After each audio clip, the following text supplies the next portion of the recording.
Oh my goodness, what is happening, everybody? I am your pal Hal, and we are live on Backchannel. My name's Hal Rudnick, aka your pal Hal. We're going to be spending the next couple hours hanging out here, having fun, maybe having a couple of laughs, some goofs, some gags, some hijinks. You know, we're going to talk about trending topics, some pop culture, uh, yeah, but we're not afraid to have a couple of sillies and a good time. We're gonna have just a straight up good time here on your Pal Hal Show live on Back Channel. We are live. This is not pre-recorded.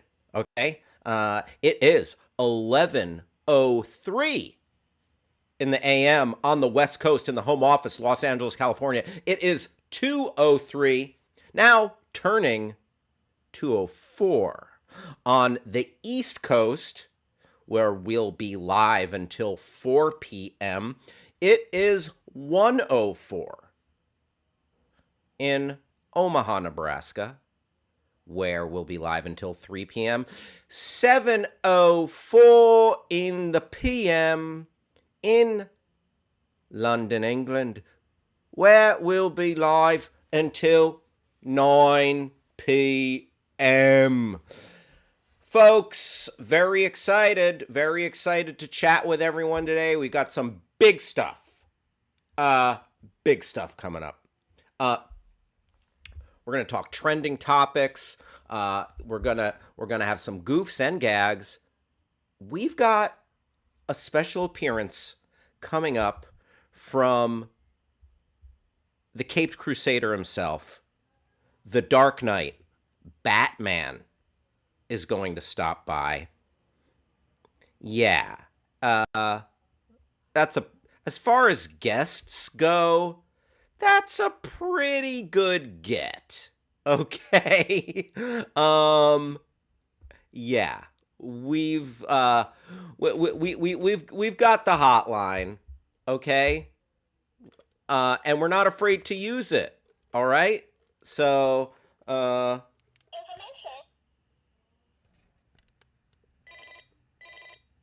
oh, hello? Yes. All right. We'll see you soon. Thanks, Batman. Yeah, that was him. So let's just say this show is a big deal. Big things going down. Big stuff happening. All right. Very excited. So excited to bring it to you. And I would absolutely love for you to participate in the show. Just like Kobe in Alabama, my pal Kobe, roll tide. Great to see you in the house, Kobe. And you can participate in our program. Please do. And you can do it in a couple of different ways. You can talk to us on your smart device, your in-home, in-office, wherever it is. Is it in your car? Is it in your van? Listen, I don't care where you're listening to us. If you're in your home, if you're in your backyard, if you're in a sleeping bag out in the woods, whatever. If you have a smart device and you're listening to us there, go ahead and get your smart device's attention. I'm not going to say it right now because if I say the name of your smart device, it might trigger it to shut off the lights, kill the power, launch a nuclear strike. And we're already on the precipice of war in the Ukraine and all that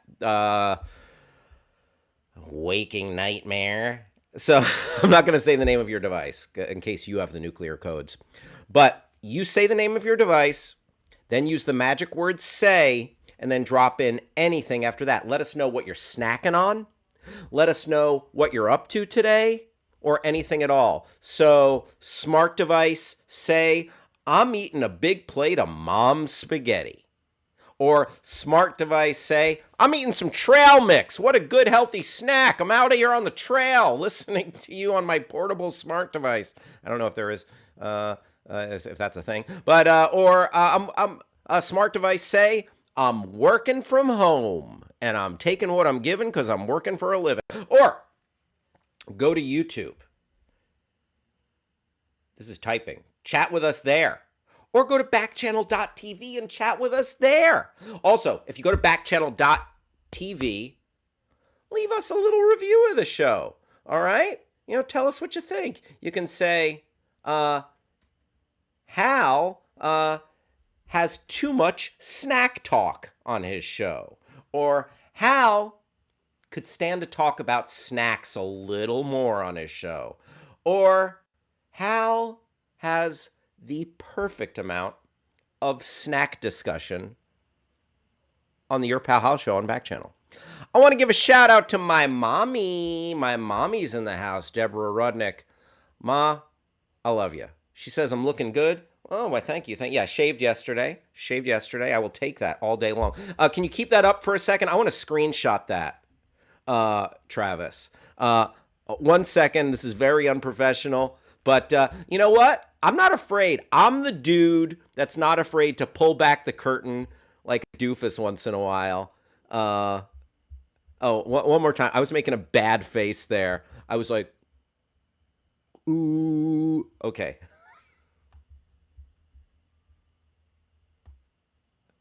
Great. We did it. Thank you, Travis.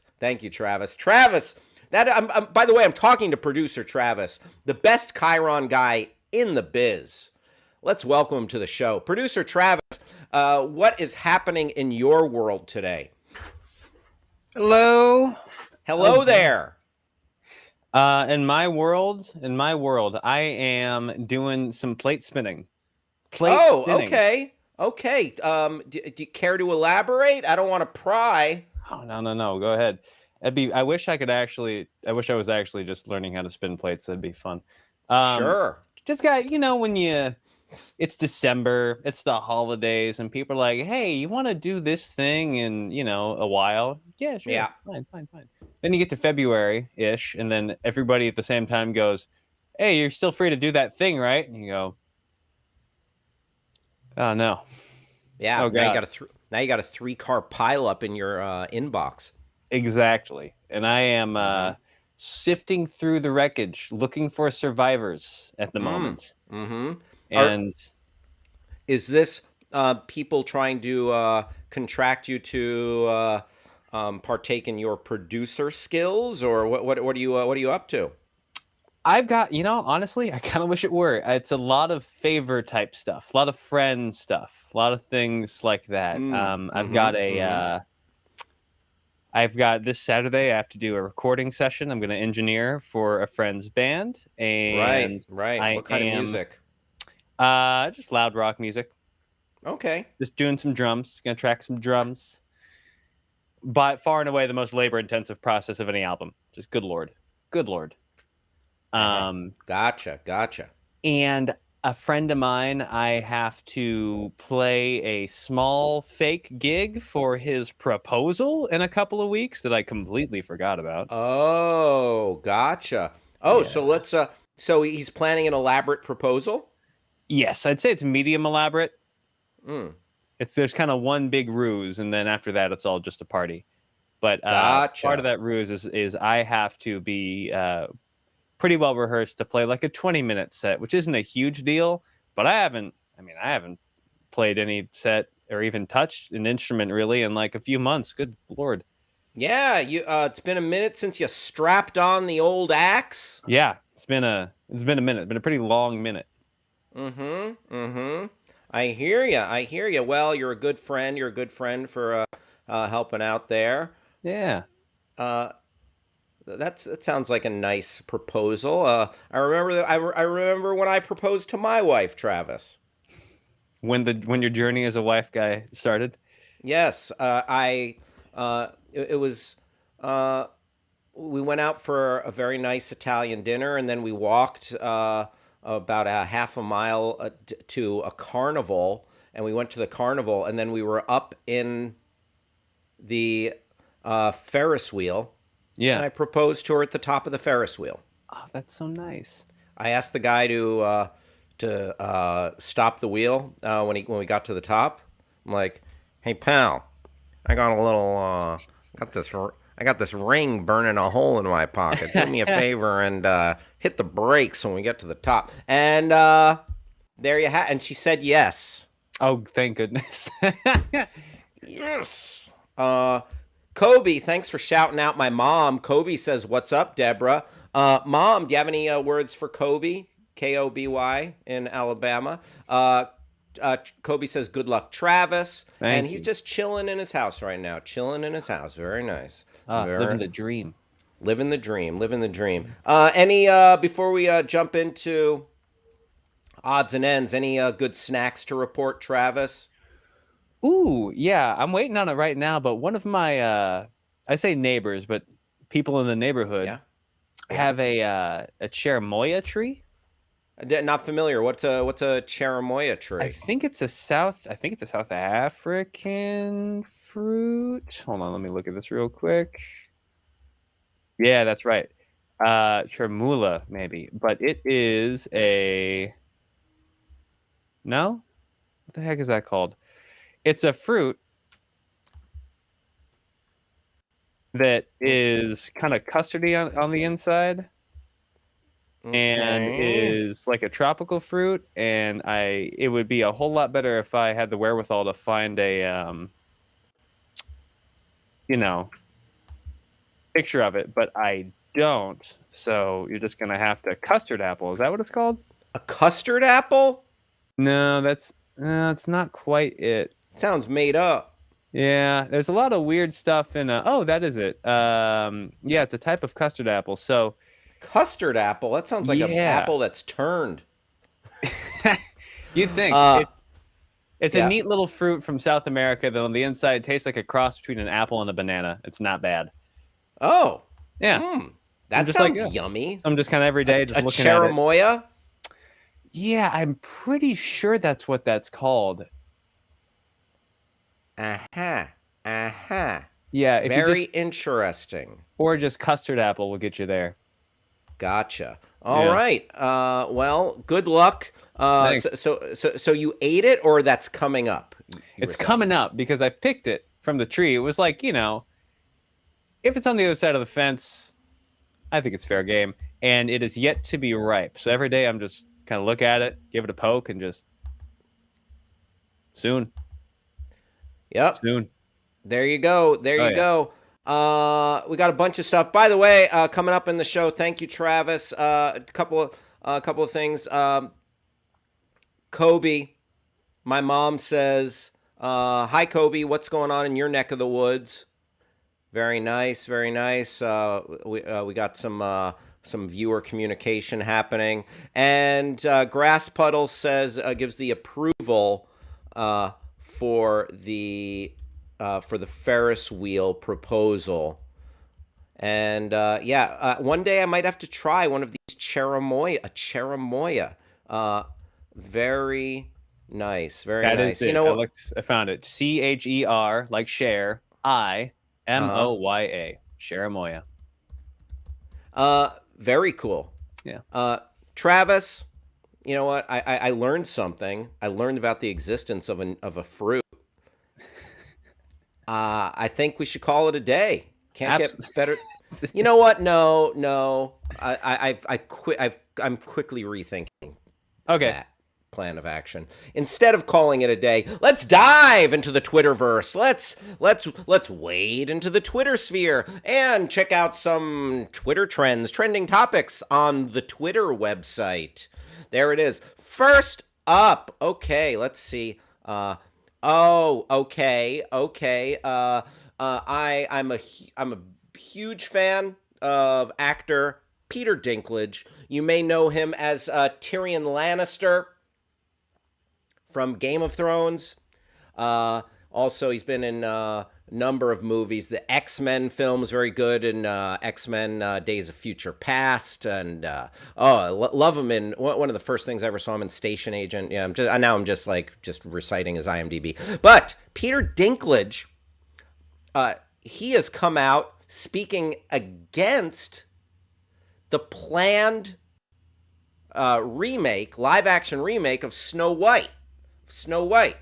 And this is he's expressing his opinion as a little person talking about this story about dwarves. Okay, Snow White and the Seven Dwarves, and Snow White being remade here. Let's take a look at what he says. You're still making that effing backwards story about seven dwarves living in a cave together, says Peter Dinklage. What the F are you doing, man? So he's saying that as culture evolves, as our perspectives evolve, in regards to people who are different than us, groups that might not have some of the same respect that other groups are given in day-to-day life, who life might be a little tougher for, who might be a struggle. He thinks, he says, and I absolutely accept his opinion in regards to this. He thinks this is regressive. It's setting back little people and the image of little people of being something other than normal, or to be treated like whatever normal is. This is regressive in the way little people are going to be treated and perceived. Let's take a look at what the let's click on that article real quick and take a looky-loo, a look-see, a peekaboo. All right, this is from Variety. Peter Dinklage blasts Disney's Snow White remake, backwards story about dwarves.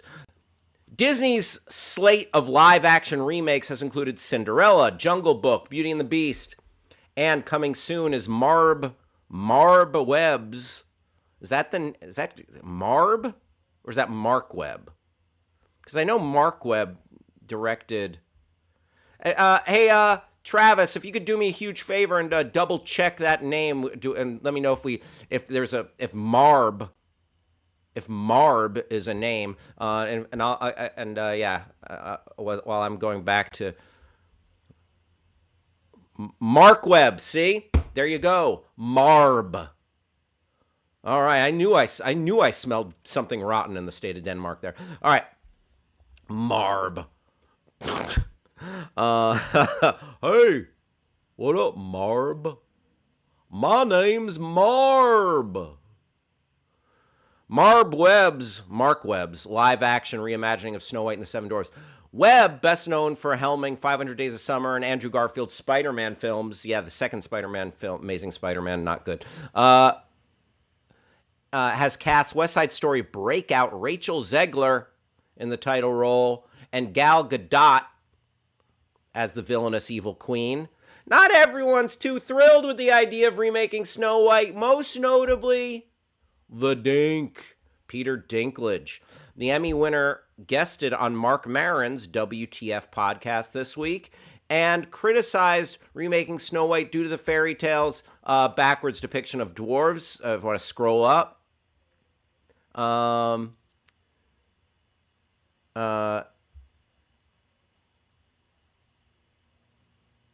There's a lot of hypocrisy going on. Dinklage said, literally, no offense to anyone, but I was a little taken aback. They were very proud to cast a Latina actress as Snow White, but you're still telling a story of Snow White and the Seven Dwarfs. Take a step back and look what you're doing. It makes no sense to me. All right. So, there you go. Dinklage upset about that. And you know what? I can't say that I blame him. It's, you gotta, it's just, you're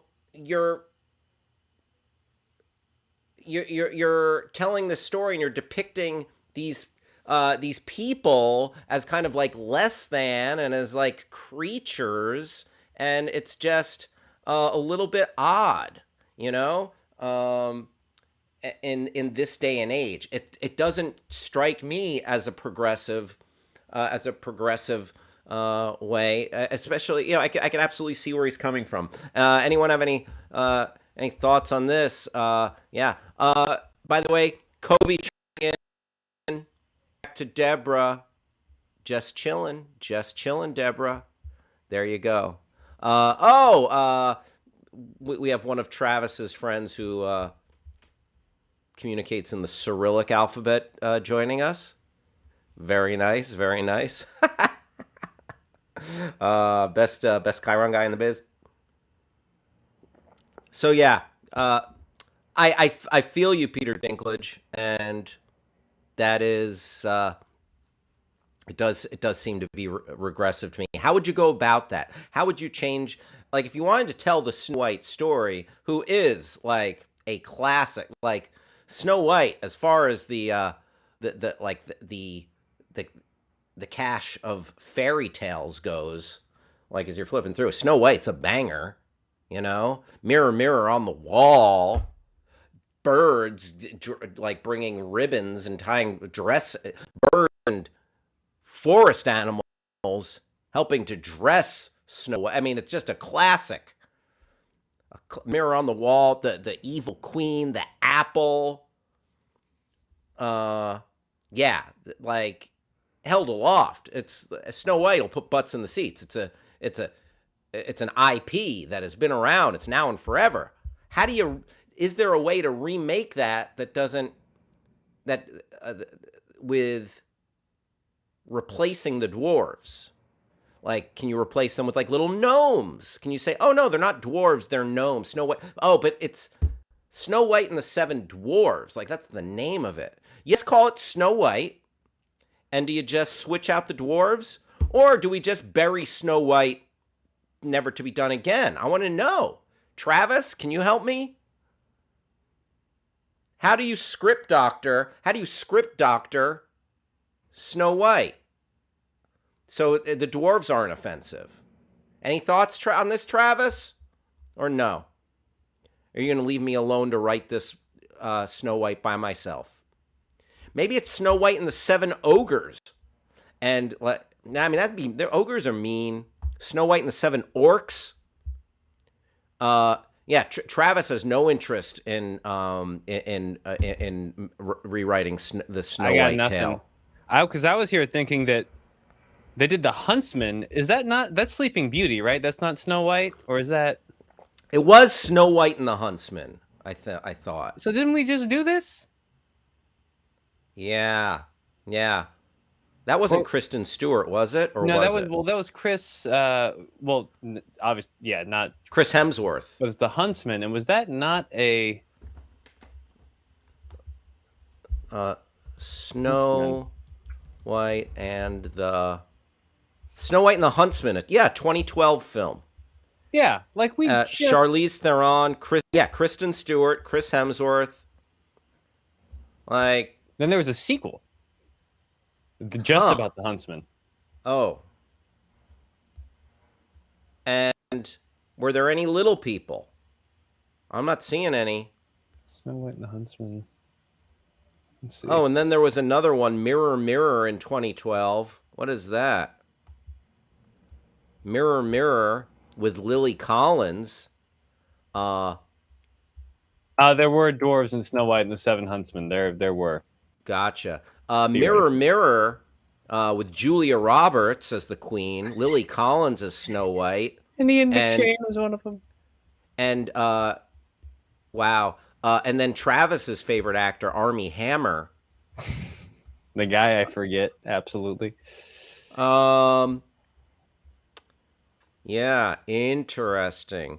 Oh, did you say Ian McShane was one of the dwarves? Yeah, Ian McShane, Bob Hoskins, Johnny Harris, Toby Jones, Eddie Marsan, Ray Winstone, Nick Frost, and Brian Gleason. Wow. Kind of a murderer's row for theoretically bit parts. Yeah, like that's an awesome cast, but all doing like, did we just do a forced perspective or something? Like kind of like Hobbits? Yeah, it looks like something like, no, I think it was just CG. And then also that when it came out, drew ire from the little person community as well. Yeah, that's little person face. Just like, you've heard of blackface? This is little person face. Also, have you ever heard of that movie Tiptoes with Gary Oldman? No. Google Tiptoes and get ready to be horrified. Gary Oldman, Oscar winner for playing Winston Churchill, one of our great actors, played a little person in this ridiculous looking. This movie looks like one of the movies. If you ever saw Tropic Thunder, Thunder has a great sequence at the open where it shows these actors who are going to the I guess the jungles of Vietnam to make their war movie, and they it gives us these trailers for their biggest properties, and this looks like a joke trailer. Oh yeah. If it's on, if you can find it on Amazon, Grass Puddle, it seems like. And Grass Puddle chiming in. How about an original story? Yeah, Tiptoes is ridiculous. I encourage everyone out there to just Google the exist and watch the trailer. It seems to be like so tone deaf. Interesting. Are you Not catching to it? Yeah. not to this is just an example of the internet never forgets. There's an article of Oh, there you go. Peter yeah, Dinklage defends Gary Oldman dwarf in movie Tiptoes. saying exactly what you mentioned there. It was sort of an amazing quote. There was some flack. He said, "Why would you put Gary Oldman on his knees? That's almost like blackface." He said, "And I have my own opinions about political correctness, but I was just like, it's Gary Oldman. He can do whatever he wants, and I'm so happy to be here." God, oh, was Peter Dinklage in it? Yeah, Wow. All right, there you go. There you go. Tiptoes, huh. Tiptoes. Weird. Man, after a day on set, Gary Oldman's knees must be as bad as Yogi Berra or Gary Cart, just like a Yeah, baseball catcher. That's yeah, tough on the knees. yeah. No Better kidding. wear some knee pads Yeah, all day. OSHA up in there. Yeah. What about Do you remember Dorf on Golf? No. It's another knee acting performance by a comedian who played a little person Oh no. playing golf. Yeah. Oh no. Anyway, we digress. I see where Peter Dinklage is coming from here. Interesting. And yeah, as Travis pointed out, we have had some Snow White retellings with little people in the movie, played by uh, non-little people actors. Interesting. Yeah, but I think he makes a great point. You want to evolve the thinking in regards to oppressed groups. Continuing on into the Twitter sphere, other trending topics. Okay, so Wall Street was extremely volatile yesterday. Up, down. Like big drop. And then it made a rebound. But crypto and meme stocks, you remember the whole GameStop fiasco where Wall Street devalued GameStop, and then I guess spurred on by Reddit, investors caused GameStop to go through the roof. And then they did the same thing with AMC, these potentially like dead in the water businesses caused their stock prices to go through the roof. Well, now it's starting to bottom out for this and people were saying not just like this phenomenon wasn't just doing something remarkable for these stocks, but it was also trying or potentially turning the tide or just changing the way Wall Street worked from the big investors, the hedge funds, and putting the power in the hands of the everyday folks. But now the bottom has dropped out on that. Let's take a look at some of the tweets regarding this from Bloomberg Wealth.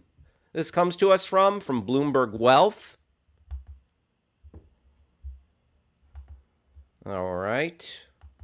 And here I'm gonna search. Sorry, that. I've been trying to find the specifics, but Bloomberg Wealth is a pretty active tweeter. Gotcha. All right. Looking for stonks. They call them Great. stonks. Uh, yeah. Okay. Here we go. Um, so the social media inspired revolt against Wall Street is slamming into the realities of the market. Uh, so click on Bloomberg.com here.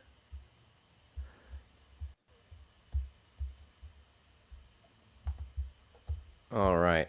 Uh, Exactly 1 year ago today, Chris Parada joined a revolution on Wall Street. He bought one of those crazy meme stocks and went on to make a small fortune. Today, Parada, like countless other amateur traders who pushed stocks to the moon and challenged the pros during early 2021 mania, is watching the old dreams of a new Wall Street order collapse around him. Meme stocks, cryptocurrencies, the broader stock market all have tumbled with astonishing speed this year, and few strategists think the pain will end here. The losses are sobering, but so too is the realization that social media inspired revolt against big money is painfully slamming against market realities. Parada, 37, says he bought 3,000 shares of AMC Entertainment Holdings on January 25th, 2021, so like a year ago. Exactly. At about $5. Was it $5 a share or just $5? As AMC shot to as high as $60, he made enough to pay off his new truck. To celebrate, he got a license plate that reads Stonks. Stonks. What was that, Travis? Um, the Wall Street fund shorting game still lost billions. Yeah. Says Grass Puddle. Uh, Everyone was playing with new money, Parada, a power company worker from Nova Scotia, Canada, says of the frenzy a year ago. Right now, I kind of see it as being on the precipice. He adds, a lot of those people are going to start seeing losses. Many already have. Over the past 2 months, GameStop Corp have tumbled more than 50%. A basket of 37 meme stocks tracked by Bloomberg have gone on a 7-day slide that has wiped out 15% of its value. Substantial. A measure of companies that went public by merging with special purpose acquisition companies known as SPACs has crashed 65% from a February high. In early trade on Tuesday, today, the S&P 500 index sank 2%, and technology-heavy NASDAQ 100 underperformed major benchmarks. So, yeah, the apparently chickens are coming home to roost a little bit. The market is like kind of normalizing and accounting for this phenomenon. So the the is the dream dead? I don't know. I am not. I am not your market guru, but it's just fascinating that so much money has been sunk into these stocks, and it made people a good amount of money. And now it's starting to crater. Now it's starting to bottom out a bit. Also, we see that crypto is being hit as well. So unpredictable. It's a giant casino, I guess. And you know what they say when you're gambling in a casino: easy come, easy go. You live by the investment. You die by the investment. Travis Reeves. I gotta shout out a tweet thread from honestly way back in June 2021 from somebody I do some editing for by the name of Freddie Wong, who gave a full breakdown of the GME GameStop stock rise and fall, as if the same way someone would follow a conspiracy theory. And as it Gotcha. says here, yesterday was GameStop's annual shareholder meeting. It also marked the day the community transitioned into full-on QAnon-level conspiracy cult, a thread. Granted, this is from back in June, but just as a historical record, if you search Freddie Wong GameStop, this tweet thread will come up, and he breaks it down step by step from how a year ago, the same exact thing that they mentioned with the AMC stocks happened with the GameStop, to a point where the valuation at some point, where was that one? Here. GameStop was pushed to nearly 20 million a share, or the theory was GameStop would be pushed to 20 million a share, which would give the video game store a market cap of 1.4 quadrillion dollars, or 6 times the global GDP. What the? That's what the stonk traders were chasing. Wow. Yeah, absolutely. Amazing. Yeah. Amazing. Yeah, it's just like, how do you sustain that reality? Or how do you? Literally don't. Yeah. Yeah, You it's literally don't. people exploiting small loopholes in the financial system to their furthest extent, and then people drop off as they see the reality of it one by one, until the only people left are, people with the kind of dedication that you'd have to conspiracy theories. Yeah. And the thing is, it's, there's so much at play in this, like, not just making a quick buck, not just like saying screw you Wall Street, but also empowering people so they feel like, oh, we can play this game when we marshal our forces in the same way that the small group of elites, or the 1%, I think it really ties into, obviously, the Occupy Wall Street movement as well, if you remember that from years ago, Yep. and I remember. casting aspersions on capitalism and the way the market and the economy works. But it's again, a dangerous game financially. One point in time in my life, I drove, excuse me if I've told the story here before, but drove a decommissioned police vehicle for my car, and happened to accidentally drive up into an Occupy Wall Street protest in Oakland, California. Wow. That was not a good scene for me. I mean, did it have working lights? No, it was like, I think 1 or 2 drug dealers had owned it before I got to it. So it was like very not a cop car at that point, but just the silhouette alone was enough to incite a minor riot. And I was just in my car with 3 friends, and all of a sudden there were people on my car, spitting on my car. It was a whole thing. Yikes. Yeah. What was it? An Impala, or no? What do they drive? It was a Crown Vic. Crown Vic. Yes. Yeah. Panther Classic. body. Classic.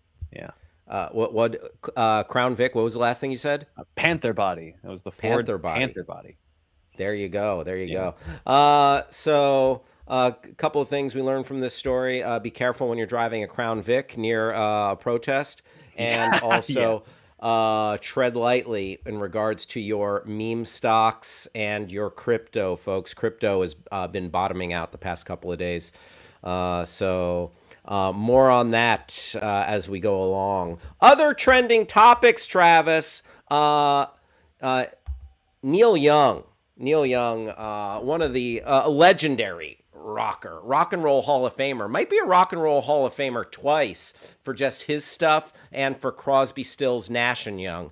And Neil Young, and just revered by rockers, guitar legend, and he's just a legend in the biz. He's telling Spotify, me or Joe Rogan, you got to choose. Because of Joe Rogan's misinformation in regards to COVID. Stacy's in the house. What up? Tim, good to see you here. Kobe, keep on keeping on, my friend. All right. So, and good to see Tracy hanging out with Stacy hanging out with Tracy and Mama. Very nice. Very nice. So, the so Neil Young, he said, you're going to have to choose because of, among other things, Joe Rogan's misinformation in regards to COVID, a danger to society for some of the information he's putting out there. And also, I don't know how much of it is. Yeah, so largely it's the vaccine misinformation, but Joe Rogan also giving a platform to some dangerous folks, your Alex Joneses of the world, etc. So Neil Young threatening to pull music from Spotify over Joe Rogan's vaccine misinformation. Here's what people are saying. And I'm just going to stop right here and say, Neil Young, I think you're going to lose this one. I hate to say it because I think Joe Rogan is he's doing humanity a bit of a disservice. Again, I don't hate the guy. I think Joe Rogan can be funny. He can ask some good, just like layman's questions sometimes, and he's good at MMA broadcasting. If I watch a UFC, I'll enjoy like listen to the guy. He knows what he's talking about. But oh man, when he starts getting into medical and political stuff, he is making the world a worse place. And but here's the thing. Spotify's got too much skin in the game. Spotify has given him the 9-figure deal, the $100 million whatever. And Neil.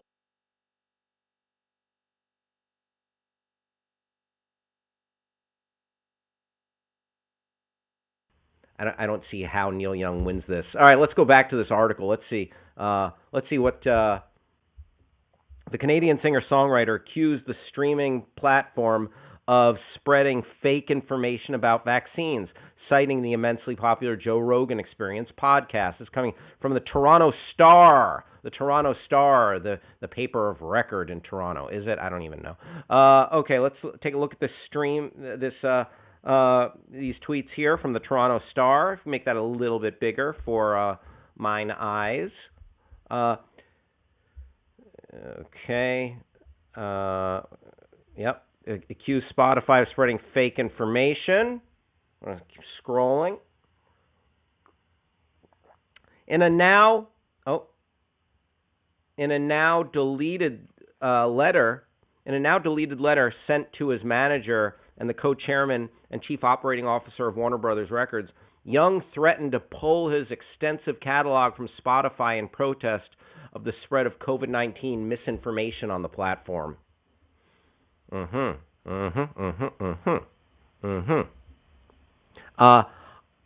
doing this because Spotify is spreading fake information about vaccines,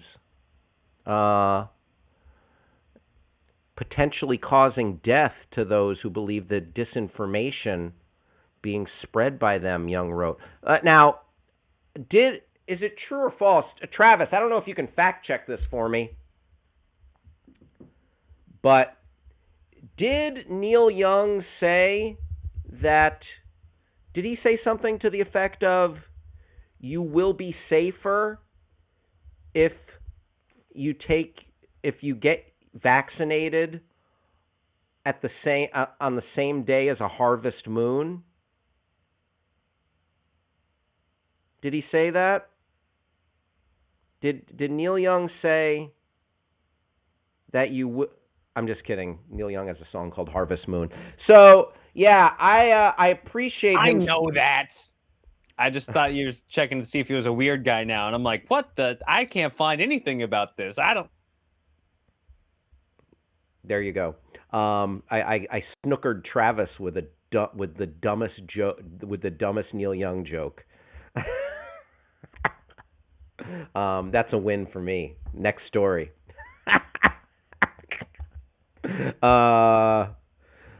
Thank you, Travis, for that. This is a story from the Daily Beast that I found interesting. So there was a woman in the military she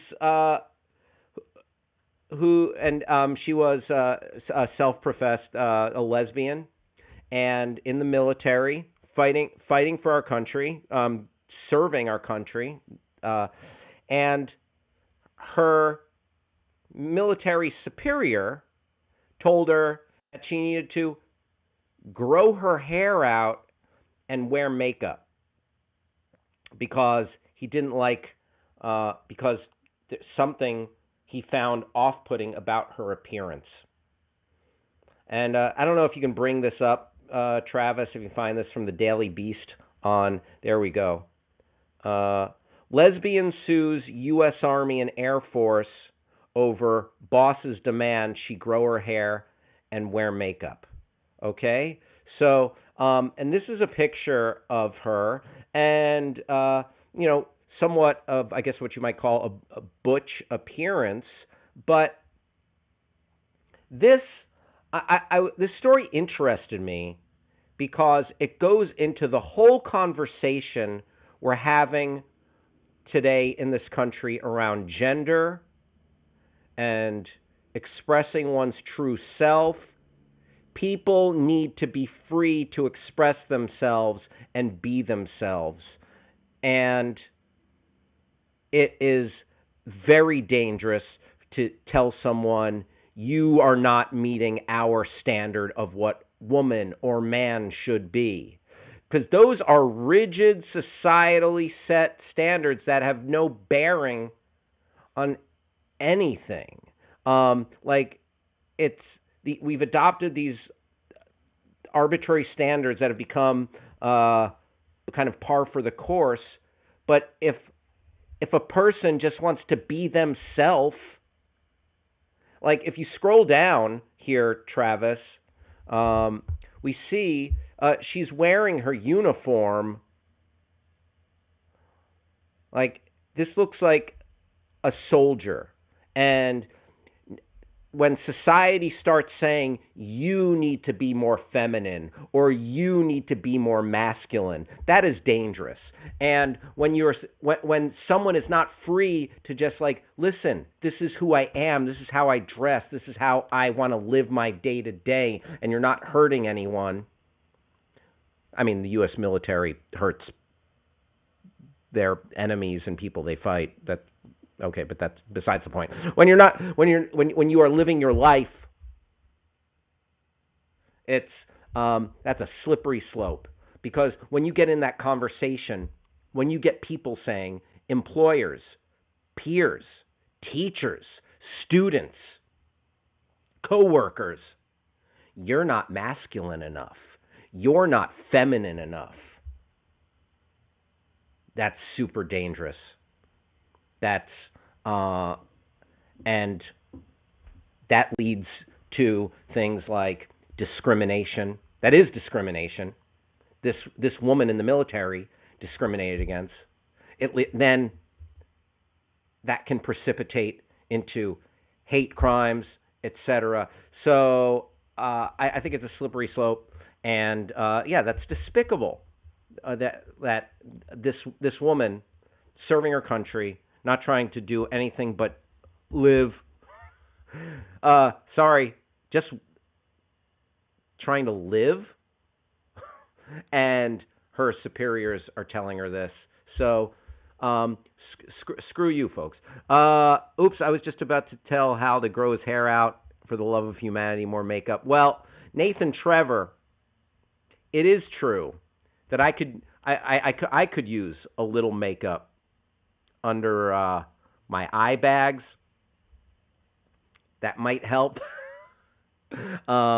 Maybe a little cover up for the gray, So, but listen, there's nothing wrong if maybe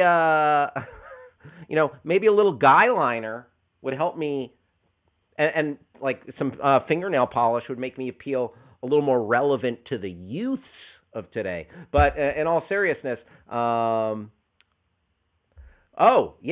like if you want to see, by the way, it's 11:52, Grass Puddle chiming in. If you want to make a request, Hal, more makeup, please. Like, Hal, I would love to see you with a smoky eye. Right back at you, Nathan Trevor. And but if you want to see me with a smoky eye, a pink lip, a little bit of a ruddier, if you want to see a ruddier Rudnick with some blush, you can go to backchannel.tv and put that request in right there. But yeah, the telling people you're not masculine or feminine enough, that's dangerous, that's discriminatory, and I wish this soldier avoid the pink eye, the best of luck in this pursuit. And by the way, it is 11:53 right here on Backchannel. We are scrolling through some trending topics on Twitter, and I would love for you to chime in, give us any thoughts, feedback, any opinions on any of the stories. If you love the movie Tiptoes with Gary Oldman, and you're like, whoa, underrated flick, or whatever, let us know. And you can do that by getting your device's attention, get your smart device's attention, and use the magic word "say," and then put in anything you want after that. Like Kobe telling us, always be yourself, live your best life. Heck yeah, Kobe. I'm feeling that. Hal, Stacy says, you don't need makeup, you're man enough without it. Thank you, Tracy, I salute you. Thank you, Stacy, sorry. So smart device, say, and drop in anything you want there. Tell us what you're up to. Tell us any snacks that you're eating. Or you can go to YouTube and chat with us there, or go to backchannel.tv and leave us any thoughts. Also, you can leave a review of the show. Go ahead and tell them that you like what we're doing, or that we have too much snack talk. For me, I say never enough snack talk. Okay, one more story I wanted to chat about. So I'm a big fan of director David Fincher. Okay, Seven, Fight Club, Gone Girl, Girl with a Dragon Tattoo. He has got a great filmography. So I mentioned Fight Club. Fight Club is the story about an alter ego, Ed Norton, Brad Pitt starting a fight club, and then it having reverberations into this movement to kind of take down corporate greed, capitalism, and kind of tear open the fabric of what makes society run financially. Kind of like the meme stock thing. The meme stalkers and the fight clubbers, they should get together and just have a big old Lollapalooza. Okay, but the reason why I bring up the David Fincher classic Fight Club is because it's interesting. In China, Fight Club has been given a new ending. And this kind of reminds me of there was, I think it was called Clean Flicks, but like if you go to a video store, if you go to like a Blockbuster Video or something, RIP Blockbuster Video, in Utah or someplace where it's like where the morals and the mores are a little bit more tightened up, they at this store they would edit out like profanity and sex parts and like drug use or whatever in movies. So this kind of like reminded me of that, but this is like on a whole nother level of like thought control. So basically, China has given Fight Club a new ending. Why China has given Fight Club a new ending? The classic film appeared on the Chinese streaming platform Tencent Video last weekend and was given a makeover that transforms its original anarchist, anti-capitalist message. If you want to click on this article, or let's scroll through this Twitter stream. And if you wouldn't mind making that just a tad bigger for mine eyes. Thank you, Travis Reeves. China has given the classic film Fight Club a new censored ending. Last weekend, it premiered on the Chinese streaming platform Tencent Video. but with some major cuts. Thread. Scroll, please.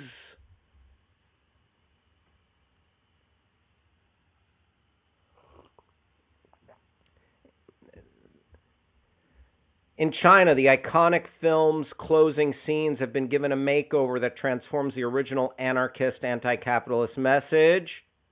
Good. Keep scrolling. Helena Bonham Carter there. In the original, the narrator kills off his imaginary alter ego and watches multiple... Spoiler alert! If you haven't seen this 20-year-old film, spoilers. Sorry if you haven't seen Fight Club and it was like, oh, I was just going to watch it. Now I know what happened. You know what? That happened to me once, by the way.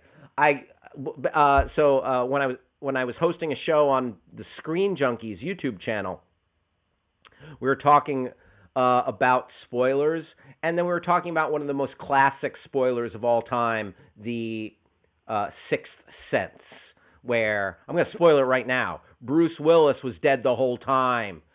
Bam! All right, there it is. But someone's like in the comments section, thanks for spoiling the Sixth Sense.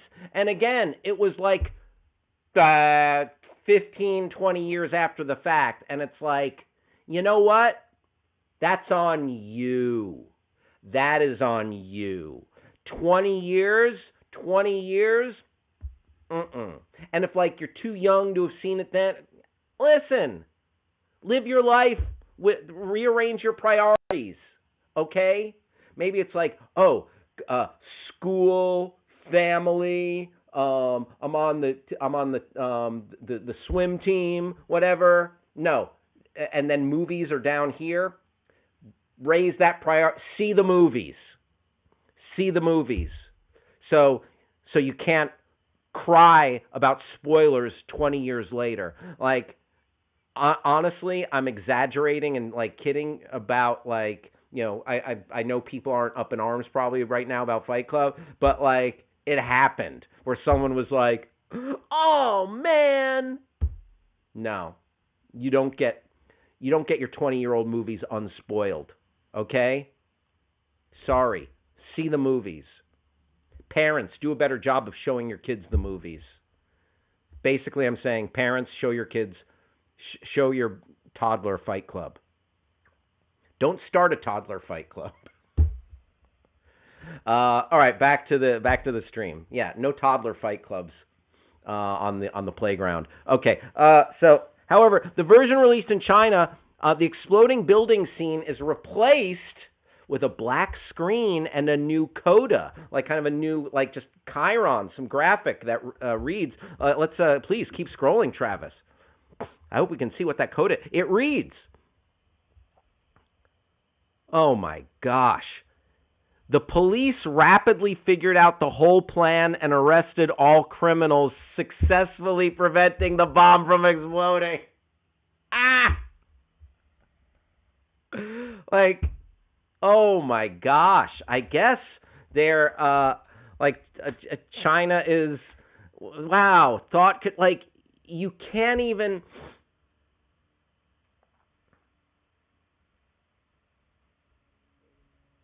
What is that? Oh, is that from The Simpsons?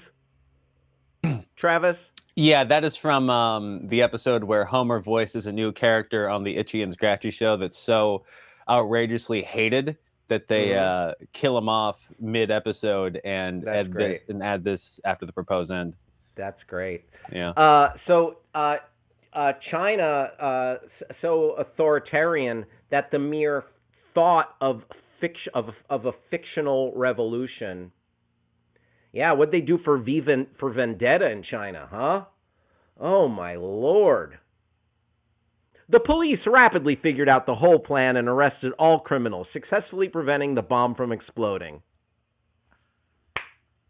I'm frightened by that. That type of control of the media and the arts. They don't just delete scenes, but they add to the plot too. This is too outrageous, commented a viewer on 10-cent video. China has some of the world's most restrictive censorship rules. Authorities only approve a handful of foreign films for release each year. Although, you know, as long as they don't remove the sick cover of the Pixies' "Where Is My Mind," like, so good. That piano.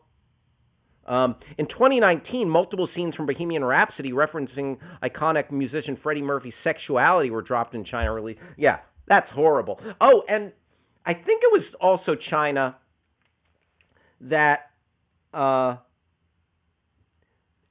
pardon my language, but I feel like this is what they use. Like, there was a law in China that was that wanted to eliminate what they called sissy men from media and television, which is just a derogatory way to refer to, you know, someone who may be a little bit, you know, more fey, or isn't like perfectly straight acting in the way they think a man should. That goes back to the masculinity and femininity conversation we were having earlier. Screw that noise. You know, be you. That's the official this is the controversial Your Pal Hal hot take. Be you. Listen, be you is better than B.O. So there you have it. Very interesting with the David Fincher film Fight Club. By the way, I am one of the few people that loved the David Fincher movie Mank. If you're a Citizen Kane fan at all, you'd do a lot worse than having a double feature of Citizen Kane followed by Mank. I'll just put that out there. I think I'm the only person who is just like, oh, Citizen Kane and Mank? High five myself. All right. Folks, 12:05. We are going up till 1 o'clock on the West Coast. It is 3:05 on the East Coast, going up till 4 o'clock. 2:05 in Omaha, Nebraska, going up till 3 o'clock. And it is 8:05 in jolly old London town, where we are going up till 9 bells. 9 bells in the UK. Will be on the air. Every day on the Your Pal Hal Show, we check out either a Twitter account, a thread, a hashtag, and we do a little bit of a deep dive. And now it's time for our deep dive into the Twitter account that belongs to Stand Up and Salute the Colonel. We're going into KFC. Everybody needs a little KFC. By the way, this segment is not sponsored by KFC. They have no skin in the game. But I will say this to you, KFC. If you would like to sponsor the Your Pal Hal Show, I will sell out to you for a pittance. And in my selling out to you, I will sing the praises of your delicious chicken, and also I will squat down like a mother hen laying an egg and crap on your competition. Oh, Popeyes? More like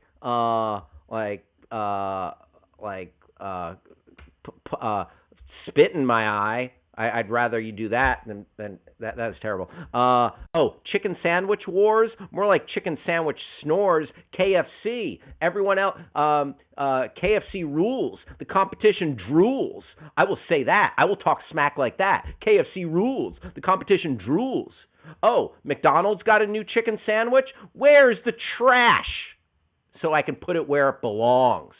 Oh, the Burger King Chiking, which is actually a very good chicken sandwich that I liked. The Burger King Chiking. But I will go against my own values and thoughts. and say, oh, Burger King Cha-King, hand it over here. Woo! Into the trash, like Steph Curry. Woo! Okay? Like chicken sandwiches. Woo! Into the trash. You give me a chicken sandwich, I will throw it in the trash if it's not KFC. So KFC, that's the kind of quality advertising I will give you. I will literally do a Papa shot of me throwing other chicken sandwiches into the I will waste food like that to sell your product. That was your Pal Hal shamelessly begs for a sponsor. Let's dive into the Twitter account belonging to the KFC. Okay, so just right off the bat, bam. All right, a couple of things you're not used to. I am bombarded by this. I am disoriented, which is nothing new, but I'm getting reoriented to what I'm seeing here. So we've got a lot of green branding right now. KFC, what are the KFC colors? Travis, what are the KFC colors? Red and what? What's this? Wrong, white and red, okay? Davi in Ohio. Well. Davi, welcome, Davey. Davi, glad to have you here. Michigan joining the stream. Dalton, what up? Dalton, I like your name because that's one of my favorite characters. Roadhouse, that's right. Dalton, thanks for being here. Folks, glad to have you here. That was Ric Flair, not Steph Curry. Woo! Yeah, that was Ric Flair shooting hoops. Thank you, Grass Puddle. Travis did not know that KFC is a red and white usually. But now it's green. I'm giving Travis a hard time. Now it's green and white. Yeah. Because they are really pushing hard the new Beyond Fried Chicken. It's a Kentucky Fried Miracle. Oh, you know what? That is a Kentucky Fried Miracle. Kobe, by the way, is asking what's up with Batman. Batman coming up after this. Coming up, Batman will be in studio. All right, KFC. Robust following. Wow.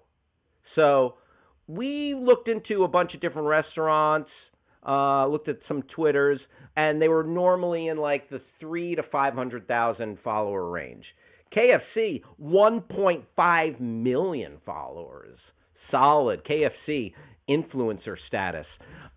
Kentucky Fried Chicken, here's their bio. Kentucky Fried Chicken, founded by the Colonel, practitioners of the hard way, purveyors of the world's best chicken, customer support, tell the Colonel. Oh, we might have to, that might be our next Twitter deep dive, the Tell the Colonel customer support. All right, let's see what up. Let's check out some of these tweets. I'm so MF excited to try KFC Beyond Chicken on Monday. KFC, that MF is not an acronym, right? That's the sound of stuffing Beyond Fried Chicken into your mouth, right? Right? That's funny. Okay. Very nice. Scrolling. Okay. Hold up. Lisa Kashi, are you saying KFC's Beyond Fried Chicken looks and tastes like fried chicken, but is made of plants? It's a Kentucky Fried Miracle. So, yes, we are going hard. We're going hard at pushing this product. If we know anything about, it's Elisa, she's an Aquarius. She loves iced coffee and doesn't use amazing lightly. KFC is bringing back the Beyond Chicken 2022 is starting off amazing. All right, says Elisa Marie. Okay, Lisa Kashi will do embarrassing dance moves for plant-based fried chicken. Very nice, very nice. All right, people are excited, or at least KFC is purporting that people are excited. for the Beyond Chicken. When Lisa Kashi realized KFC's Beyond Fried Chicken tastes like chicken but is made of plants. Oh, yeah, you do the dance. You do the dance. There you go. Let's see that dance.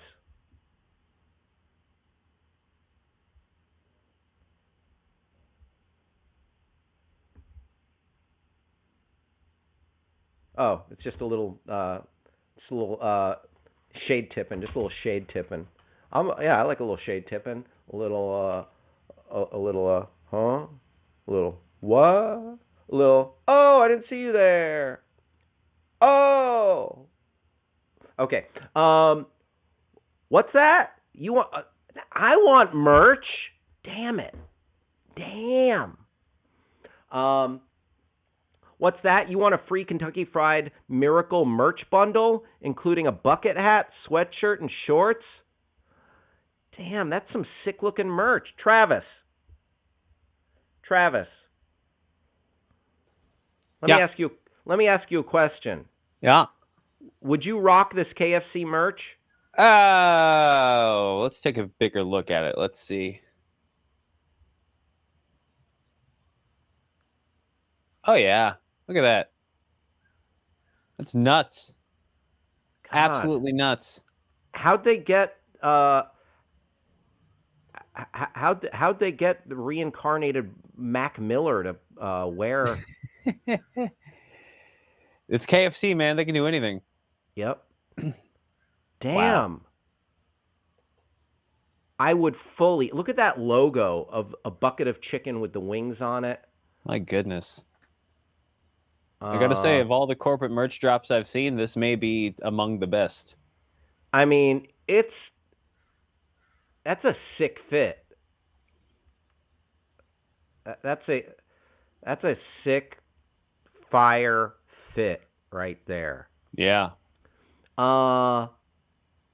Let's go back and just read off a couple more of these. But we are being bombarded by the Beyond Chicken, which, you know what? I'd try it. I like it better than Reese's U so far. Oh yeah, yes. Like we were very dubious about Reese's U. Tell me, is Eliza Kashi a pop singer or a comedian or what? Yeah, I have no idea. Because they are going hard on this Liza. 2.7 million. 2.7 million followers. Good Lord. Yeah. So she's a person. I'm gonna just Google her. Okay. Yeah. No kidding. She was I there. I feel like I knew her. Oh, she's an American actress. Liza Kashi. Co-host New Year's Rockin' Eve this year. Yeah, YouTube comedian, actress, former Vine star. There you go. Okay, seems like she's doing the kind of like the hosting kind of gig, stuff like that. Word. Yeah, being a person is her job. Yeah, good for her. You go, girl. Yeah. 7.5 million or 17.5 million YouTube subscribers, or 7.5, 17.5, and then she has a second one that has 7.5. So yeah, she's crushing it. Good for her. Great. You know what? I think we saw. I think we've seen enough. Yep. Here's the only thing in their entire Twitter sphere, their whole thread stream feed. Good Lord, this month that wasn't about Beyond Chicken. Gotcha. Building physical bridges. How do they do that? Building emotional bridges. Bucket of KFC, yo. Yeah. Grass Puddle says, "Oh, she was the influencer on New Year's Eve." There you go. All right. So, you know what? I will get back to you after I try that Beyond Chicken. Stacy, I second that emotion. My homie Stacy, she says, "Yum yum yum." I mean, fried chicken. I have a weakness. I am powerless against you. And if if the Beyond Chicken is a little healthier, it's just I don't know. Worth a try. I might have to try it. Circle back. All right, folks. It is 12:17 on the West Coast. We're going up until 1 p.m. So we got about 45 minutes left. And coming up, I think he's here. Hold on. your Pal Hal show. Hal Rudnick speaking. Batman. Yes. You you're here? Okay, I can come let you in. All right, I'll be right there. Thank you, Batman. You too. Oh, well, that's very nice. Okay, well, okay, we're live. Yeah, I can't. Yeah, just I'll let you in and we can talk about it later. Okay. Travis. Travis. Yes. Travis. Yes. Travis. What? Batman is here. Oh. He just called me. He just called me. Oh, on the bat phone? Yes. All right. I'm gonna go let him in. If you could keep them occupied for just a moment. If you want to read any more tweets or anything, I will be right back. Yeah, All sure. right? Thank you. Yeah, you got it. Well, we all know how this works. I'm not going to read tweets. I'm going to read literature. Once again, Kurt Vonnegut. Bagumbo Snuffbox and collected short stories. Where were we here? Let's see. Let's pick a new one. There we go. Custom Made Bride. I am a customer's... Start over. Nope, you know what? That means I'm going to pick a new one. I messed up. I have to pick a new one. Souvenir. Joe Bain was a pawnbroker. A large, lazy, bald man whose features seemed pulled to the left by his lifetime of looking at the world through a jeweler's glass. He was a lonely, untalented man and would not have wanted to go on living had he been prevented from playing every day, save Sunday, the one game he played brilliantly. The acquiring of objects for very little and the selling of them for a great deal more.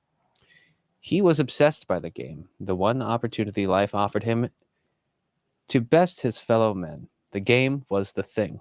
The money he made, a secondary matter, a way of keeping score. When Joe Bain opened his shop Monday morning, a black ceiling of rain clouds had settled below the valley's rim, holding the city in a dark pocket of dead, dank air. Autumn thunder grumbled along the misty hillsides. No sooner had Bain hung up his coat. Ooh. Hello. It's Batman! Travis. Travis. Yes.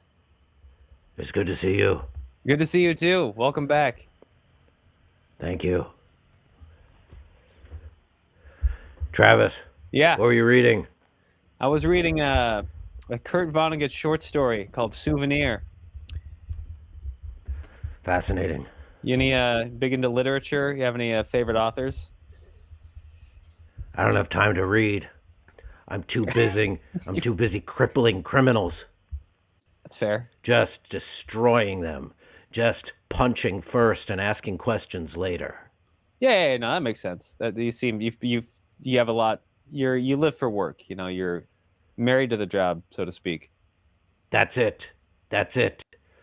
I take my job home with me to my bat cave, and I sit there and I scope out. I listen to the police blotter. You know? Yeah. The APBs. The old Citizen app. Look in the sky for the bat signal, for Commissioner Gordon to put out the bat signal whenever he needs me, because I'm his dancing monkey, apparently.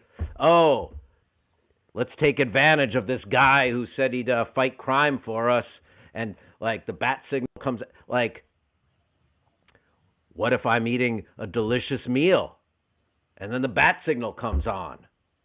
Screw me. Am I right? Oh, who cares? Oh, my tacos get cold.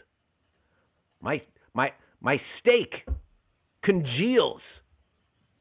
Don't get me started. Anyway, that's listen. Start me complaining. It's like the Joker on a crime spree. I can't stop. So, anyway, I'm not here for that. Yeah, what brings you to the show today? Dumb news. There is a piece of dumb news that I demanded Hal let me come by the show and talk about. So, it is Crime is not something I take lightly. I take it very seriously. I fight it every day. And it turns out that there was a news story that really played fast and loose with my heart and my emotions. In Missouri, the Highway Patrol sent out a fake alert saying that the Joker was on the loose. There it is. There's the story coming to you from Newser. Now, damn it! What am I supposed to do when I see a headline like this? I gotta get into my bat helicopter or my Batmobile or on my bat cycle, fly, drive, whatever, all the way from Gotham City to freaking Missouri. That is a haul. That is a trek. Even in one of my high-tech vehicles, that's going to take a minute. Even in my Batman supersonic jet, even if I borrow Wonder Woman's supersonic jet, even if I get Superman to pick me up by my undershorts and fly me and then drop me, and then I bat parachute, it's still going to take a minute. Got to cancel all my plans for the night. Maybe I just want to chill out and get on my Oculus and play a boxing game. Maybe I just want to binge watch Downton Abbey. Maybe I want to take up reading, like producer Travis, and enjoy some Kurt Vonnegut. But no, my night is in the crapper because I'm headed down to Missouri. Let's read this article. Oh, I am furious. I am steamed. I am boiling. My blood is boiling. Kobe, what up? Bat pogo stick. Tim? That's a very funny joke, Tim. But I think a bat pogo stick would not be practical. Thank you very much, Tim in New Hampshire. You're a real joker, aren't you, Tim? Hardy har. Oh, I am fuming. I am. Oh boy. All right. So, this week, people in Missouri got an emergency alert on their phones about a suspicious vehicle with the license plate You Kid Me. UKIDME. You Kid Me. That is very Joker-like. I could see the Joker being like, you kid me. That's my like I could see the Joker going to the Gotham DMV and like writing in like, yeah, can I get a personalized license plate with a little fun phrase on it for myself? You kid me?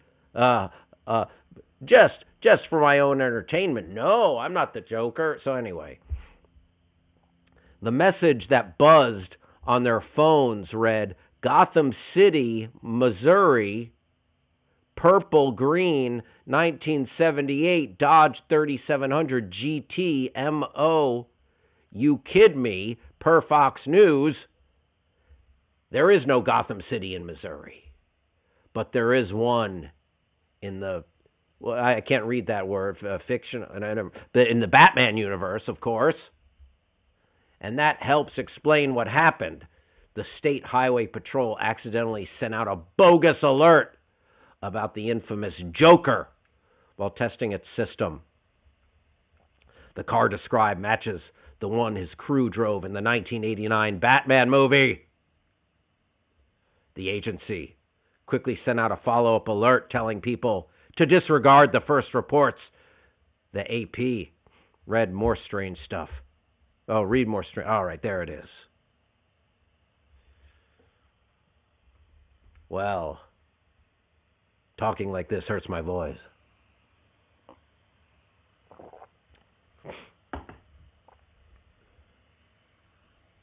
False reports are no laughing matter.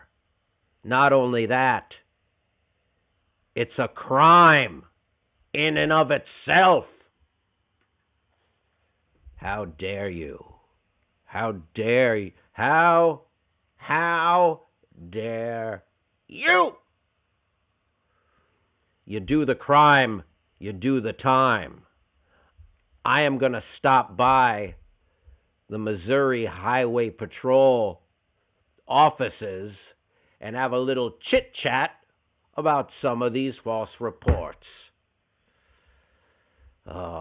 And you know what? Because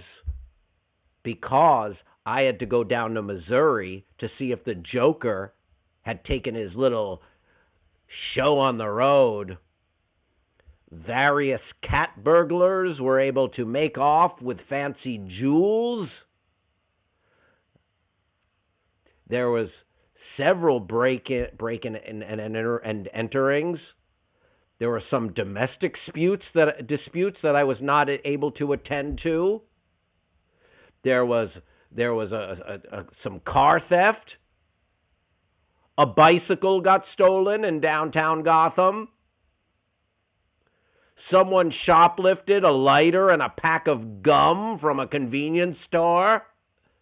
And I wasn't there to put that person in the hospital. That is Batman's job. If you shoplift a piece of gum and a lighter from Gotham 7-Eleven, it's my job to put you in a full body cast in the hospital. That's how that works out.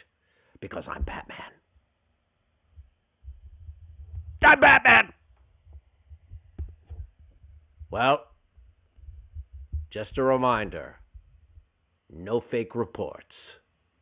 Don't say, "Oh, Killer Croc is coming out of my toilet. I will be there." And I'm not going to be happy. In fact, if you do a false report that says, "Killer Croc is coming out of my toilet," and I show up and there's no Killer Croc, I'll put a bat crap in your toilet. That's right. I'll put a bat crap in your toilet, and I won't flush it.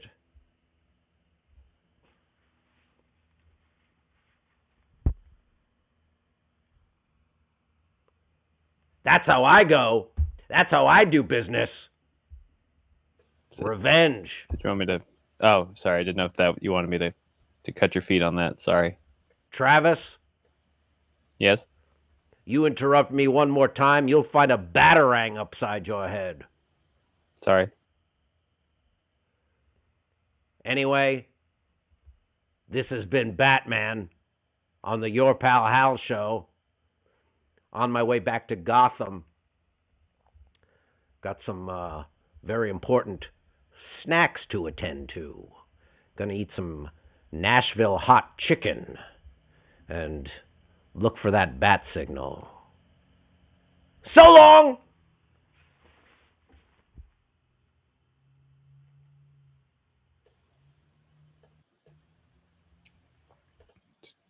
Gonna go ahead and assume that's what he wanted.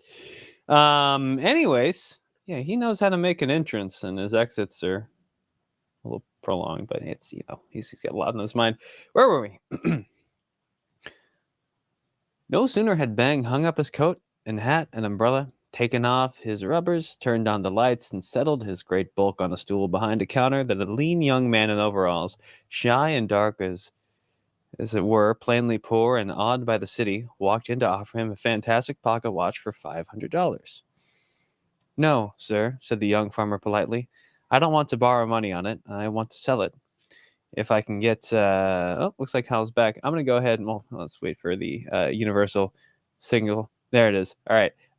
We'll pick that up next time. All right. Big thanks to Batman. Big thanks to Batman coming by and reading that piece of dumb news. Yeah.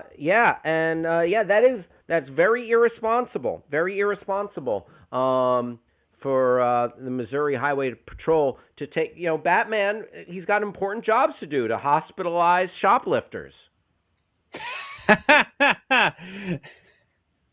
Imagining walking out of a Target with a rug and hearing, "Hey, you." Oh, yeah, you might get a "hey, you," or you might end up with like that a bat forearm to the neck. Like, yep. Bam, with like those little like ribbed. Those little ribs, he's got those little ribs on his sleeve. Right. Yeah. God. Ew. Those got to be getting caught on stuff. Ew. Right? Yeah. But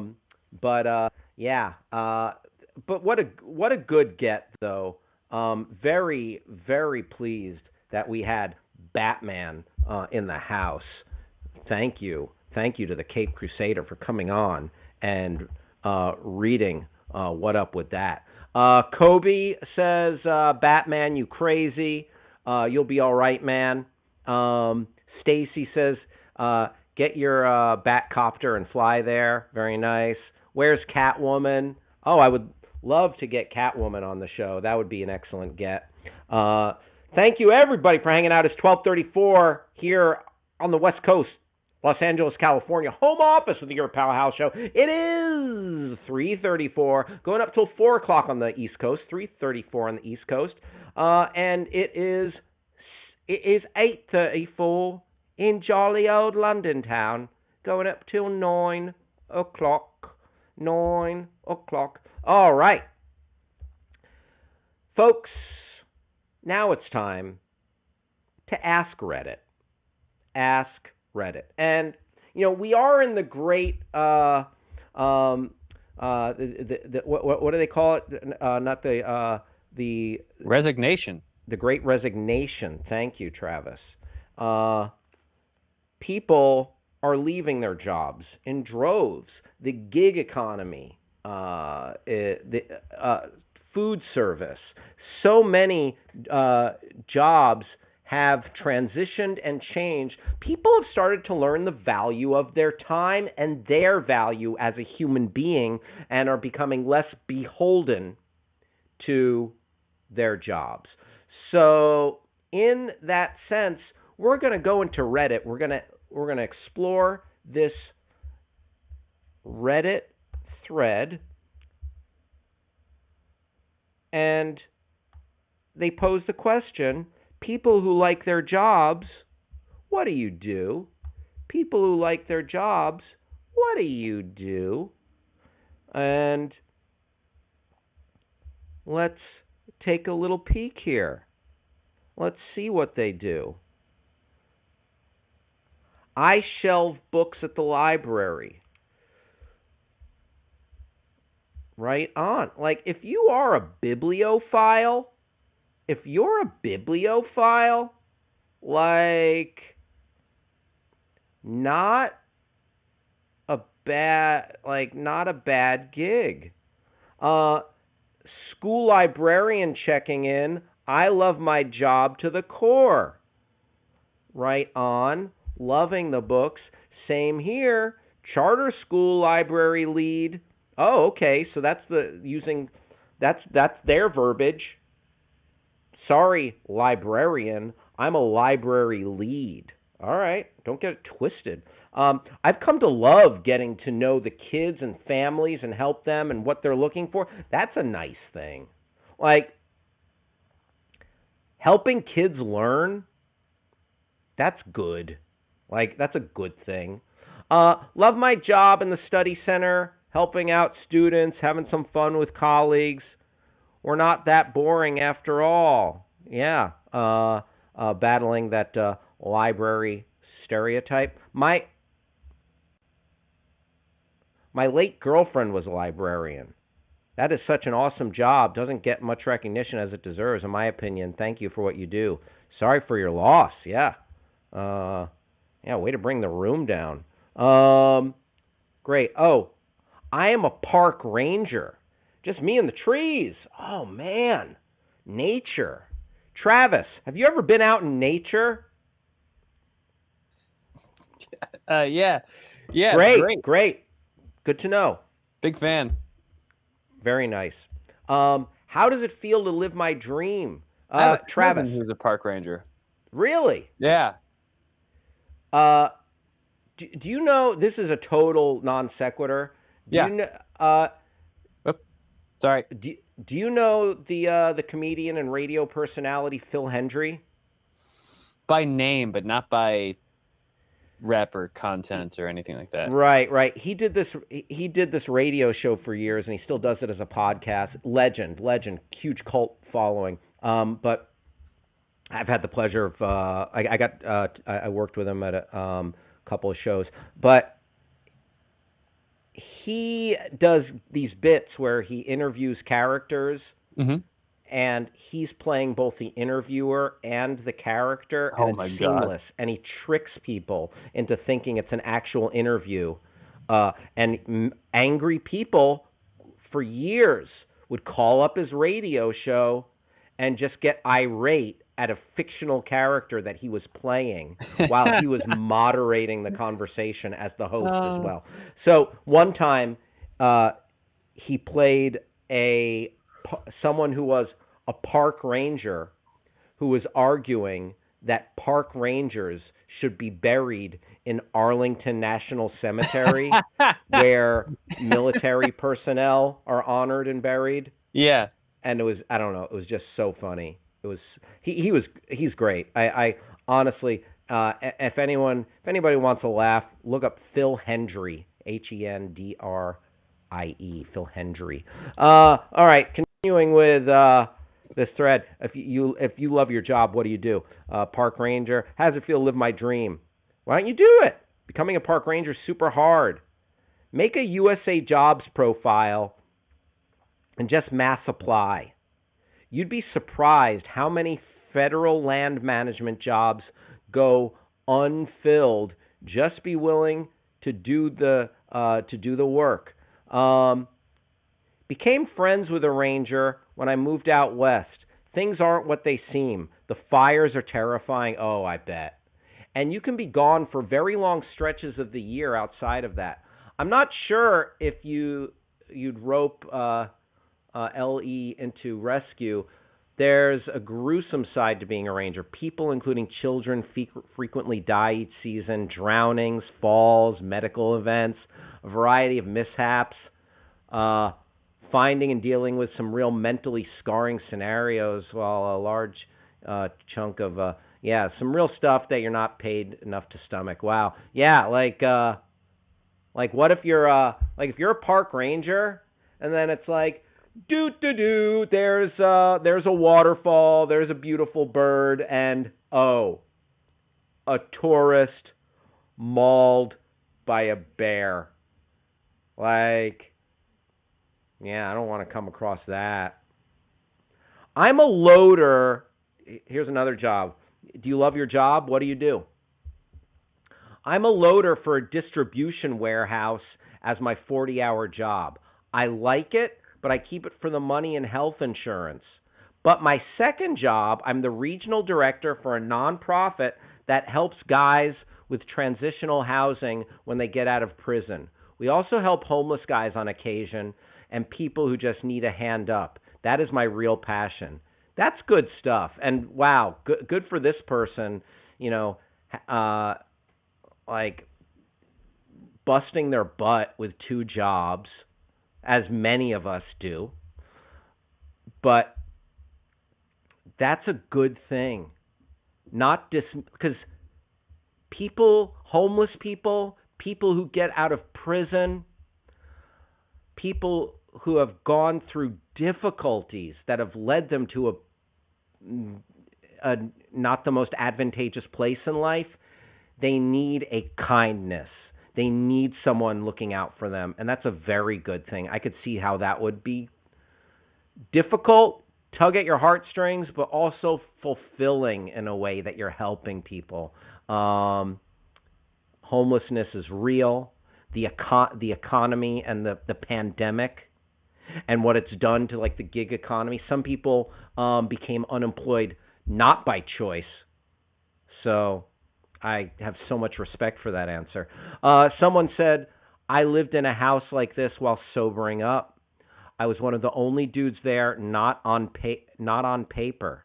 I just wanted to say that even though it's a thankless work, you do make a difference to those who are wanting a change. I made it out. I've been sober 3.5 years. I have a beautiful little family.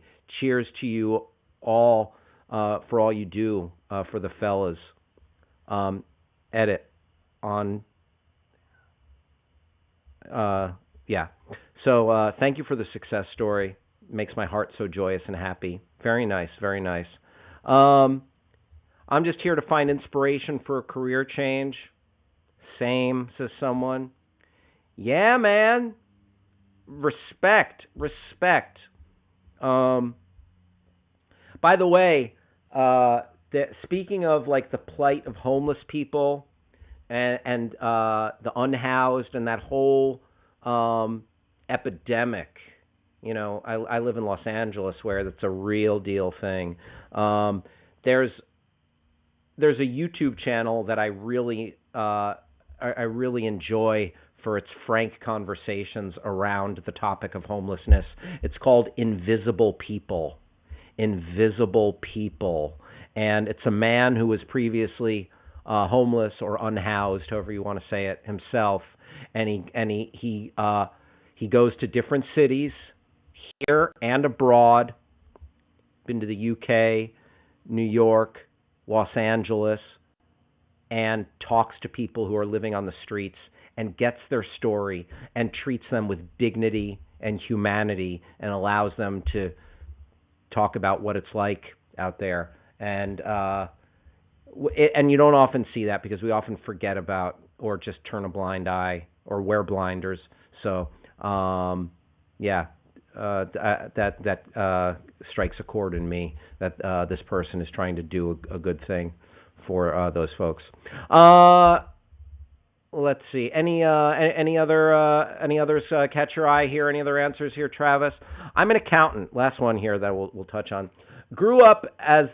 I'm an accountant. Grew up as the artsy type, but everyone thought would be traveling musician or a music teacher. Hello, Travis. I thought I hated math and I was bad at it growing up. Turns out I had untreated ADHD. I took a job as a teller in my early 20s and realized I really love balancing things. Got my degree, and now I enjoy a job where every day I'm problem solving and investigating. Everything is a puzzle, and I love it. Accounting is way more than numbers and balancing. I'm so happy in my job. I work in an industry. I did not like public accounting. There you go. I mean, unlocking how like your passion or how your mind works. There's, it doesn't. You don't have to be born with something, or like you don't have to have this like, oh, I know what I want to do in high school or even in college. It's just like feeling it out, and sometimes like that's huge. Like taking something that might be like a mental illness or something that people think holds you back, ADHD, and finding the thing exactly suited for you. That's got to be so satisfying. Very nice. There was some. I liked what I saw there. Some interesting thoughts, and it's good to see get just like a little bit of encouragement for people because it's tough out there. 100%. This is the Your Pal Hal Show on Backchannel. It's 12:47. We're going up till 1 o'clock. It is 3:47 on the East Coast, 12:47 on the West Coast, and going up for just another 10, 15 minutes here.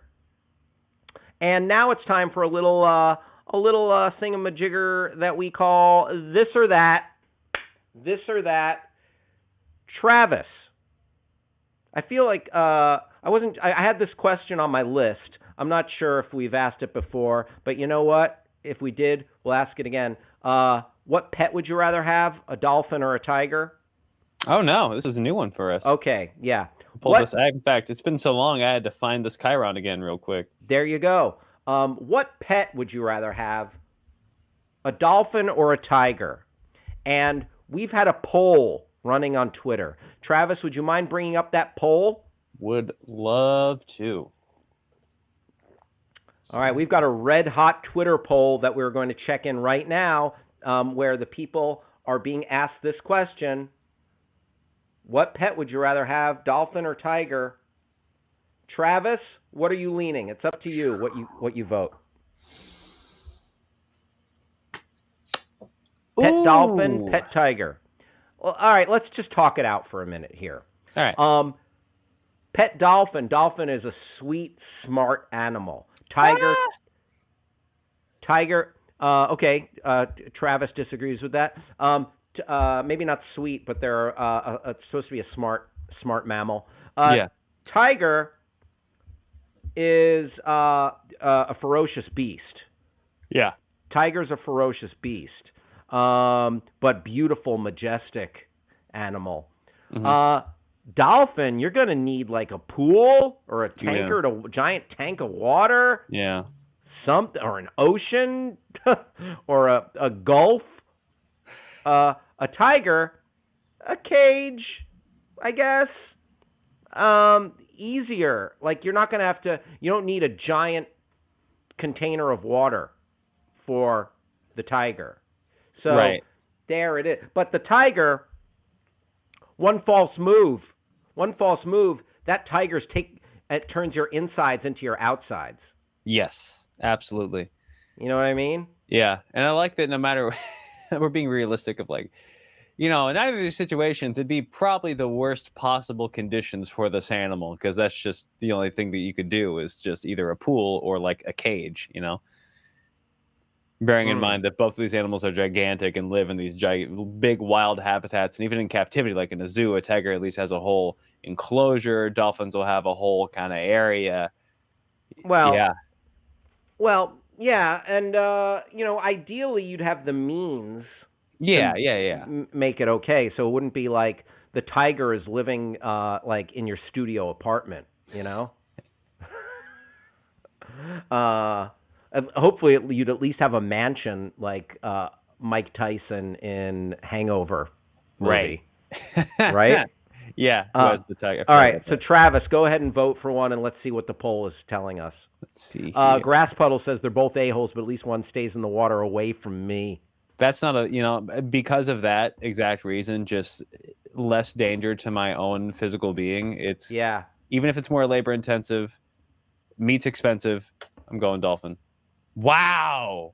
198 votes. We are deadlocked. Oh, no. We're deadlocked. So, what if it's a baby tiger and I can raise it from a little kitten tiger? Is a baby tiger called a kitten because it's feline? I think it's tiger cub, I think. Tiger cub? Yeah. I'm sure okay, people then what's made a tiger? Made that exact king? Same mistake. What's a tiger king? That's a guy in Florida. Okay, gotcha. So pet dolphin, 50% pet tiger. We got 5 comments. Let's see what those comments have to say, Travis. Let's vet these comments. Huh. Only one option here. Can't decide to eat you one day. Yeah, that's truth. However, dolphins have been known to commit sexual assault. Bluntly. On a human? Yeah, that happened to a lady. Oh God. Yeah. Wow. But there was a whole lot. There was like a whole lot of them. That's very not cool. I know, right? Yeah, that's awful. It's time to Me Too the dolphins. Are you sure about that? This woman says, and then wow. Well, is that The Simpsons? Yep, Simpsons did it. Wow, wow. I think a Treehouse of Horror bit. Yeah, this was one of the Treehouse of Horrors. This is like Alfred Hitchcock's The Birds, except with dolphins. Yeah. I mean, you could get the tiger pre-tamed or something to that effect. So as long as you can keep him calm, cool, and collected, I feel like the tiger would be a bitchin' move. Famous last words. People picking dolphin act like they got a tank big enough for to house the dolphin. I think there has to be like a contingency like to this question. Like we're assuming you can kind of take care of it. Right? Yeah. I mean, but then, yeah. But it's part of the debate. Really good question. I feel like dolphin is actually a bigger power move, but you'll need a big-ass water tank for it. Tigers will tear you apart, but are really cool. Yeah. Make me the tiger queen, minus the jail time. There you go. So, yeah, that is the question, and we've made no progress. We're deadlocked. All right, this we come to the end of the Your Pal Hal show. Save but for one last segment. Rejected segments. This is rejected segments. Travis and I, we talk. We do a show. We have segments throughout the show, and sometimes there's a segment that we bat around, and then we're like, no, let's reject it because it's not good. This segment, this rejected segment, was to be called 15 minutes of coin flips. 15 minutes of coin flips. So it's where I take a quarter. Travis, call it. Tails. Tails it is, Travis. So it would have been 15 minutes of that. Travis, not good. Call it. Heads. Oh, I dropped it. See, then it gets all messed up like that. Yeah. Travis, call it. Tails. Tails again. Travis. Yes. Play the lottery today. So now I just ended up doing the segment. Like, imagine that. I got in it too. Yeah. So you want to do that segment sometime? Well, I mean, yeah, it's kind of fun. I like games, but yeah, it's not really good airtime. We can just link up offline and do that sometime. You know what is good airtime? The Drive with Mario Smith. Good segue. Mario Smith, he knows his stuff. Smart, funny, entertaining, intellectual. Boom. He's coming at you next. Thank you for hanging out with me, your pal Hal. Thank you, everybody who was part of the show today. I so appreciate having you here. Thanks to all the folks at Backchannel. Thank you, producer Travis. And Mom, I love you, if you're still watching. We'll talk to you tomorrow at 11 a.m. West Coast time, 2 p.m. on the East Coast. Until then, enjoy the rest of your day. Stay tuned for